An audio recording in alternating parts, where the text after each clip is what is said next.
শুভ সকাল আমার প্রিয় পরিবার। আশা করি তোমরা সবাই ভালো আছো, সুস্থ আছো। আমার হচ্ছে শরীর এবং গলার অবস্থা দুটোর মধ্যে একটাও ভালো নেই। তবে তারপরেও এই গলার আওয়াজ নিয়ে হচ্ছে ভয়েসটা দিচ্ছি এইরকম ভয়েসেই। তারপরে ভাবছি বহুদিন হয়ে গেল কোনো অ্যাক্টিভ ভিডিও নেই, আর ভিডিও দিতে পারছি না। তবে গলার অবস্থা যাই হোক না কেন, আমাকে যারা ভালোবাসো তারা নিশ্চয়ই এভাবেই দেখবে, তার জন্যই ভিডিওটা দেওয়া। তো চলো, এখানে হচ্ছে একটু একটু করে 2-3 দিন এভাবে ভিডিও করা হয়েছে। কবেকার ক্লিপ কোনটা তাও বলতে পারছি না। যাই হোক, সাজিয়ে তোমাদের সামনে তুলে ধরলাম এটাই। সকাল সকাল আজকে রান্না করব হচ্ছে ঘুগনি। তো তারপরে ভাবলাম যেহেতু স্কুল আছে তো এটার সঙ্গে তরকারি বানিয়ে নিই আর ভাতও করে নিই। বাড়িতে থাকলে না হয় মুড়ি টুড়ি খেয়ে দিনটা কাটিয়ে দেয়, আর দুপুরে ভাতটা হলে আর কি ভালো হয়। দুপুরের ভাতটাই সবাই পছন্দ করে, কিন্তু 10টার সময় ভাত করলেও খুব একটা খায় না। ওই একটু একটু করে খেয়ে খেয়ে আর কি চলে যায়। তাই এটাই প্ল্যান করলাম। ডিম সিদ্ধ করে নিয়েছি আর আলু, আর মটরটা হচ্ছে আলাদা করে সিদ্ধ করেছিলাম, কারণ এটা কালকের ভেজানো ছিল, দুদিনের। আর এই তো লঙ্কা বাটা তো আমার ছেলেই হয়, আর কি করবে। এবারে ঈদটা যে কীভাবে পার হলো, কোন দিক থেকে গেল, সেটাও হয়তো আমি বলতে পারবো না। ঈদের পরিস্থিতিটা এবার যদিও সবার সব কিছু ঠিকঠাকই ছিল, সমস্ত কিছু কাপড় চোপড় সব কিছুই ভালোভাবে ম্যানেজ হয়েছিল, কিন্তু ঈদের দিনটুকু এই দুদিনটাই আর কি ভালোভাবে কাটেনি। ঈদের 2 দিন পর থেকেই এতটা শরীর খারাপ বলে বোঝাতে পারবো না। আগে একটু একটু হালকা হালকা জ্বর ছিল, তারপরে কোথা থেকে যে কাশি, জ্বর, মাথা যন্ত্রণা সমস্ত কিছু ঘিরে ধরেছে। বুকের ভেতরটা যেন ভার হয়ে আছে, নিঃশ্বাস নিতেও কষ্ট হচ্ছে, আর কাশতে কাশতে যেন নিঃশ্বাস বন্ধ হয়ে যাচ্ছে।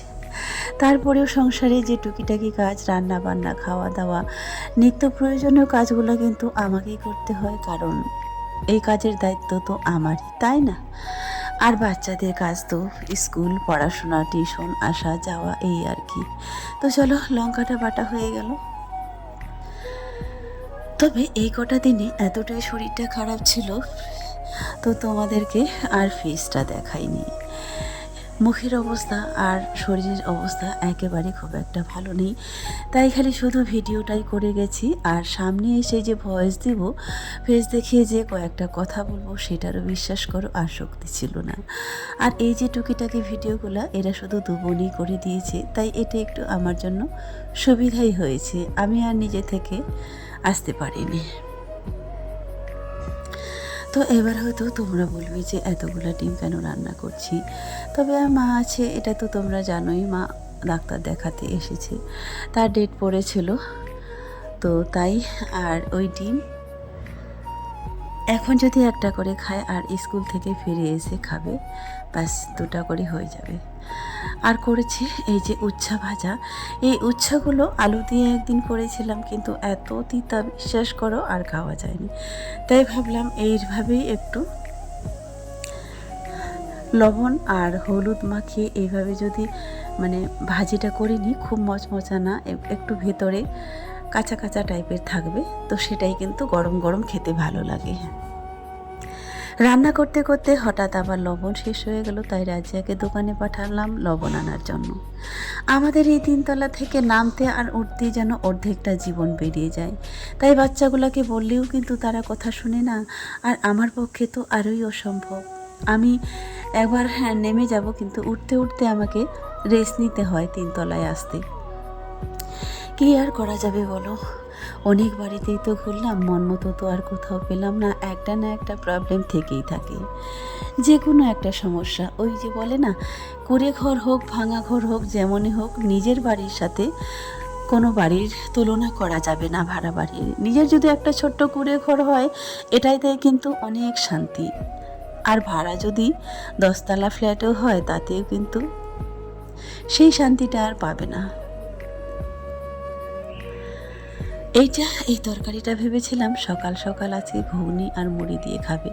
আমি জানতামই না যে আজকে স্কুল আছে। তারপরে প্ল্যানটা হঠাৎ করে পাল্টে গেল, যে বলল স্কুল যাবে, তাই বললাম এটা তাহলে এই ঘুগনিটাকে আমি তরকারি করে দেব ডিম দিয়ে। ঘরে কিছু ছিল না আনাজপাতি, কারণ বুঝতেই পারছো আমি এক নাম্বার যে মেন হোতা সেই তো পড়ে আছি, তাই না?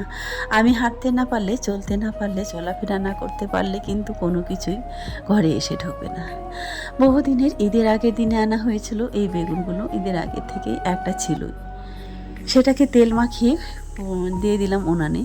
এটা করব চাটনি, একটু টক টক খেতে ইচ্ছা করছে, তেঁতুল দিয়ে মাখিয়ে একটু করব চাটনি, তাহলে যেন একটু খাওয়ার যেন একটু মুখে যেন স্বাদ আসে। ভেতরে মনে হচ্ছে প্রচুর গরমও হয়েছে, টক কিছু খেতে করছে ইচ্ছা করছে, আর ঠান্ডা জাতীয় কিছু। তবে কাশিটার জন্য আর ঠান্ডা আর কি খাবো বলো, কাশিটা যদি হঠাৎ করে বেড়ে যায়, এই জন্য দইটা খাওয়ারও সাহস পাচ্ছি না। ভাবছি তরমুজ নিয়ে আসবো একটা, তাও সাহস পাচ্ছি না। তো চলো, এইভাবেই কেটে গেল বাকি দিনগুলো। অনেকেই বলছো দিদি তুমি ঈদের দিনে ফেসবুকে ইউটিউবে কেন তুমি ভিডিও শেয়ার করলে না, ঈদের ভিডিও এবার দিলেই না।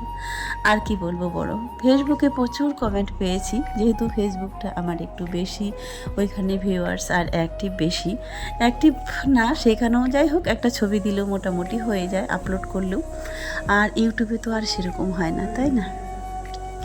চলো, রান্নাবান্না কমপ্লিট, তাদেরকে বললাম চলো তোমরা নিয়ে চলো, এবার দেবো খেতে। তারপরে বন্ধুরা, এটা হচ্ছে রাত্রি 12টা-1টার দিকে কালবৈশাখী ঝড়। আমি তো নিচেটায় ঘুমাই, শরীর যা মনে হয় আগুনের মতো জ্বলে যায়। নিচেটা শুয়েছিলাম, মাত্র বিছানা পেতে শুলাম, তারপরে হঠাৎ করে দুমদাম করে দেখছি দরজা জানলা সব বন্ধ হচ্ছে। যদিও শুধু শুয়েছিলাম, তারপরে এত গরম ছিল আজকে সারাদিনে, মনে হচ্ছিল আজকে কিছু না কিছু একটা হবে। এই তো রাত 12টার পরে এই অবস্থা। তো চলো, তারপরে তিনে বন্ধুরা চলে গিয়েছিলাম বাজারে। টুকটাক করে এখানে হচ্ছে 3 দিনের ভিডিও করা হয়েছে। বহুদিন পর চোখে পড়লো এই ডাঁটা শাক, এটা আমি প্রায় তোমাদেরকে বলতাম। ডাঁটা শাক হলেও এটা কিন্তু খুবই সরু সরু, আঙ্গুলের থেকেও সরু, মানে কি বলবো, বাঁশের কঞ্চির মতো সরু। তো ওইতে বলে না, নাই মামার থেকে কানা মামাই ভালো। তো যেহেতু বহুদিন পর আজ এটা চোখে পড়েছে, তাই 3 আটি নিয়ে নিলাম। তবে একটার দাম 10 টাকা করে। তোমাদেরকে আমি প্রায়ই বলি আমাদের থেকে অনেক শাক পাওয়া যায়। যাই হোক, আজকে কিন্তু একটা এই লাল ডাঁটা শাকটা পেয়ে গেলাম। আর এটা হচ্ছে দেশি সজনে খাড়া। দেশি বলতে যেটা 12 মাসে হয় সেটার কিন্তু একটু টেস্ট বেশি, আর যেটা বছরে একবার হয় সেটা কিন্তু এত টেস্ট হয় না এটার মতো করে। দেশি সজনাটা কিন্তু মাছ দিয়ে ঝোল করলে কিন্তু সেই লাগে। আর একসঙ্গে নিয়ে নিয়েছিলাম কলা, কারণ এই কাশিটার জন্য আমি ভাবছি এই কটা দিনে একটু সেদ্ধ ভাত খাবো, দেখি কেমন ভালো লাগে কি না। আর বেগুনটা নিয়েছিলাম 40 টাকা করে কিলো। বেগুনের দাম কিন্তু যাই হয়ে যাক না কেন কোনোদিনও কম শুনিনি, কেন আমি জানি না। তবে 40 টাকায় নাকি এটা বিশাল কম, 80 টাকা পর্যন্ত থাকে। আর এই তো এটা হচ্ছে, এখানে ছিল গলা আর মাথা, আর এই ছোট্ট ছোট এটা হচ্ছে দারকিনা মাছ। তবে এটা আজকে ভাবছি ওই সজনে খাড়া দিয়ে হাতে মাখিয়ে একটা রান্না করব। আজকের দিনে সকালে ঘুম থেকে উঠে ঝাড়ু দিয়ে সোজা চলে গিয়েছিলাম বাজারে। বাজার থেকে এসে ফিরে এই তো শাকটা ছাড়িয়ে নিলাম। তো এটা এমনিতেই রাখবো ভাবছিলাম, যাই হোক শাকটা আর ডাঁটাটা আলাদা করে ছাড়িয়ে রাখবো। তারপরে হঠাৎ করে চলে এলাম, দেখলাম দরজাকে যেন ঠকঠক করছে। দেখলাম বাড়ির কাকিমাটা এসে বলছে তোমাদের বাথরুমের সেদিক থেকে যে জল পড়তো সেটার জন্য মিস্ত্রি এসেছে। এই মিস্ত্রিটা এমন যতবার আসে না কেন কোনোবারই কিন্তু কাজ ঠিকঠাক করতে পারেনি। যাই হোক, তো চলো, দুটো বাথরুমের অবস্থাই খুব খারাপ ছিল। ওইদিকে হচ্ছে মিস্ত্রি কাজ করছে আর আমি এদিকে রান্না বসিয়ে দিয়েছি। আর এই যে একটু আগে যে পাট শাকটা দেখলে, সেটা কিন্তু আমি ঝোল করি প্রায়। তবে এই মারা শাকটা আমাদের দিকে রান্না করলে কিন্তু তিতা তিতা লাগে, তবে মেদিনীপুরে মারা শাকটা আমি প্রায় ঝোল করে খাই, তিতা কিন্তু একটুকু লাগে না। আর এই তো এই দারকিনা মাছটা আর সজনা খাড়া আর ছোট্ট ছোট্ট আলুগুলো যে থাকে, সেটা শুধু 2 পিস করে দিয়ে দিয়েছি। এটা হচ্ছে এবারে সব কিছু দিয়ে হাতে মাখিয়ে করব রান্না। এই হাতে মাখিয়ে রান্নাটা আমার খুব ভালো লাগে।